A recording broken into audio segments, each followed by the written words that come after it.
उन्हें बैठक में आमंत्रित नहीं किया गया था, लेकिन वे जानते थे कि आदित्य एथन के क्षेत्र की मांग कर रहा था, अन्यथा वह नेपोका साम्राज्य के खिलाफ पूरी तरह से युद्ध शुरू करने वाला था और पूरे राज्य पर कब्जा कर रहा था। राजा एथन को 2 विकल्प दिए गए थे, या तो वह अपने क्षेत्र का ये हिस्सा छोड़ दे या अपने 3 शहरों को छोड़ दे। अगर वह कोई विकल्प नहीं चुनता तो आदित्य ने एथन से कहा कि वह स्टारिन सेना का सामना करने के लिए तैयार रहे और अपने राज्य के साथ साथ अपनी जान भी गंवा दे। आदित्य की जगह कोई भी होता तो यही करता। पब फ्यूचर द्वारा विज्ञापन। इन राजाओं के इस बैठक में आने का एकमात्र कारण ये था कि उन सभी की महत्वाकांक्षाएं एक जैसी थीं। इस क्षेत्र का उत्तरी भाग कई छोटे छोटे राज्यों से बना था। सभी ने अपने पिछले मतभेदों को एक तरफ रख दिया और स्टारिन साम्राज्य पर हमला करने के लिए एक गुप्त गठबंधन बनाने के लिए यहाँ आए। जहाँ राजा एथन अपना क्षेत्र वापस चाहता था, वहीं ये राजा अपने लिए स्टारिन साम्राज्य का एक छोटा सा टुकड़ा चाहते थे। फिलहाल नाइलैंड राजा बहुत बीमार है, मुझे नहीं लगता कि वह बच पाएगा। जब नाइलैंड राजा मर जाएगा तो हमारे पास स्टारिन साम्राज्य पर हमला करने का मौका होगा। नाइलैंड राजा के बिना उसका उत्तराधिकारी स्टारिन साम्राज्य को मजबूत करने के लिए सेना नहीं भेजेगा। इसका मतलब है कि स्टारिन साम्राज्य वास्तव में अकेला रह जाएगा। मैं यह मानने से इनकार करता हूं कि स्टारिन राजा 13 राज्यों की संयुक्त सेना के खिलाफ जीत सकता है। एथन के शब्दों ने हर राजा को उम्मीद की किरण दिखाई थी। उनके दिल में जो आखिरी झिझक थी वह भी गायब हो गई थी। उनके तर्क में उन्हें मुफ्त भोजन क्यों मना करना चाहिए। स्टारिन साम्राज्य को हराने के बाद इन राजाओं को स्टारिन साम्राज्य के पास मौजूद उस विशाल संपत्ति का एक छोटा हिस्सा मिलना तय है। किसी ने नहीं सोचा था कि स्टारिन साम्राज्य 13 राजाओं की संयुक्त सेना के खिलाफ लड़ सकता है। तो हम कब हमला करेंगे? क्या हमें युद्ध की तैयारी शुरू कर देनी चाहिए? लालची राजाओं में से एक ने उत्साहित होकर पूछा। एथन ने अपने चेहरे पर प्रसन्न मुस्कान के साथ सिर हिलाया। उसे राहत मिली कि वह सभी को स्टारिन साम्राज्य पर हमला करने के लिए राजी करने में कामयाब रहा। राजा आदित्य ने जासूसों को तैनात किया है और वे मेरे नेपोका साम्राज्य की सेना पर नजर रख रहे हैं। मेरी तरफ से थोड़ी सी भी हरकत स्टारिन राजा को संदिग्ध बना देगी। अभी के लिए स्टारिन राजा को सचेत न करना बेहतर होगा। चलो अभी के लिए सब कुछ गुप्त रखते हैं। आप सभी को युद्ध की तैयारी करनी चाहिए। हम एक ही हमले में स्टारिन साम्राज्य को कुचल देंगे। सभी ने सहमति में सिर हिलाया। थेरा साम्राज्य के बारे में क्या? मैंने सुना है कि थेरा साम्राज्य का स्टारिन साम्राज्य से घनिष्ठ संबंध है। इस युद्ध में थेरा साम्राज्य स्टारिन साम्राज्य का समर्थन करेगा। एथन ने भौहें सिकोड़ी। जब वह थेरा साम्राज्य में गया था तब से वह थेरा राजा के खिलाफ द्वेष रखता था। स्टारिन साम्राज्य के खिलाफ युद्ध की घोषणा करने के बाद मैं थेरा साम्राज्य को चेतावनी भेजूंगा। यदि वे स्टारिन साम्राज्य की मदद करने से पीछे नहीं हटते हैं तो थेरा साम्राज्य को इसके परिणाम भुगतने होंगे। मुझे समझ में नहीं आ रहा है। भले ही नाइलैंड के राजा माकवेगा की मृत्यु हो जाए और कोई राजकुमार सिंहासन पर बैठ जाए तो अगला राजा स्टारिन साम्राज्य को सैन्य सहायता क्यों नहीं भेजेगा? इसके 2 कारण हैं। पहला कारण, जब राजकुमारों ने स्टारिन साम्राज्य के राजनीतिक समर्थन के लिए पत्र भेजे तो स्टारिन साम्राज्य तटस्थ रहा।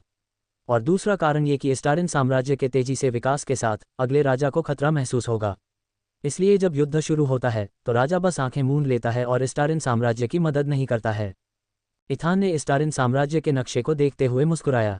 इसके अलावा नाइलैंड साम्राज्य के राजकुमारों में से एक मेरा दोस्त है। उसने स्टारिन साम्राज्य पर हमला करने का वादा किया है। फिर 1 घंटे तक मीटिंग चलती रही। योजना बनाने के बाद वे सभी राजा जो इस मीटिंग में वेश बदल कर आए थे विदा होने लगे। एक एक करके सभी राजा चले गए, केवल राजा एथन ही भोजन कक्ष में रह गया। एथन के जाने के बाद बटलर की पोशाक में एक आदमी अंदर आया और एथन के पीछे खड़ा हो गया। महाराज, क्या आप इस योजना के बारे में निश्चित हैं? हम अभी भी नहीं जानते कि वर्तमान स्टारिन राजा या राज्य की सेना कितनी शक्तिशाली है।